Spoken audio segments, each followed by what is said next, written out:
I remember my boss came back from the Mumbrella conference about 2 years ago and was like, everyone's on Snapchat. Why aren't we on Snapchat? Get on Snapchat. And I didn't use Snapchat in my kind of personal world and didn't know too much about it. Was a bit freaked out about how we would do it. But since then, I took a lot of time to set up our Snapchat channel. So a lot of research into how other companies and especially unis were using it.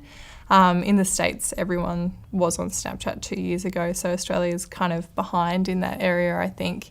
But definitely NYU was my inspiration. That's like my dream university when it comes to social media.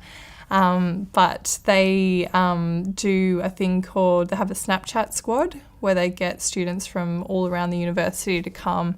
They have to submit applications, but they basically are a focus group for Snapchat. So they talk about what works and what doesn't work on the channel and ideas for stories. And then they hand over the platform to those students and kind of show a day in the life of them at NYU. So I was really inspired by that. And that's kind of, you know, it's pretty uncool if it's me behind the lens at Snapchat, you know, as a 27-year-old being like, oh, 16-year-old kids, this is why you should come to Sydney Uni, you know, it's lit.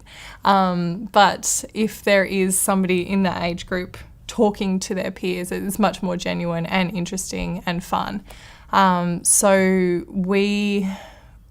the thing with us with Snapchat is we kind of should have been on it probably a year before we were. So we came up with a strategy to do kind of just appear on Snapchat and be like, oh, we were always here. You guys just didn't know about us. But we also had a treasure hunt at our open day last year, which involved setting up 6 geofilters and sending new students around the campus. So they had to go to like 6 real life locations and use the geofilters, which were designed by current students.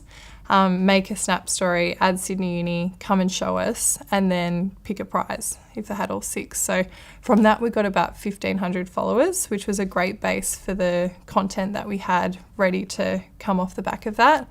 So for Snapchat, since then, we've done about 70 student takeovers, which is huge, about 1 a week. So that involves basically the faculties and the marketing people across the university, and sometimes students themselves email me and suggest, you know, things and topics for Snapchat takeovers.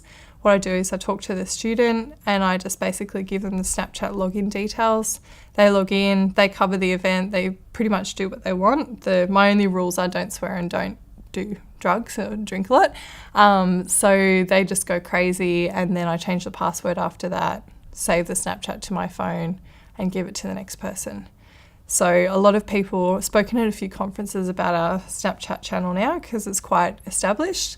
And heaps of people say, oh, you know, we have this big rule sheet for Snapchat takeovers before we give it to students. And I have met a few university community managers who actually script the takeovers and do like a storyboard about, okay, you got to do this now, you do this now.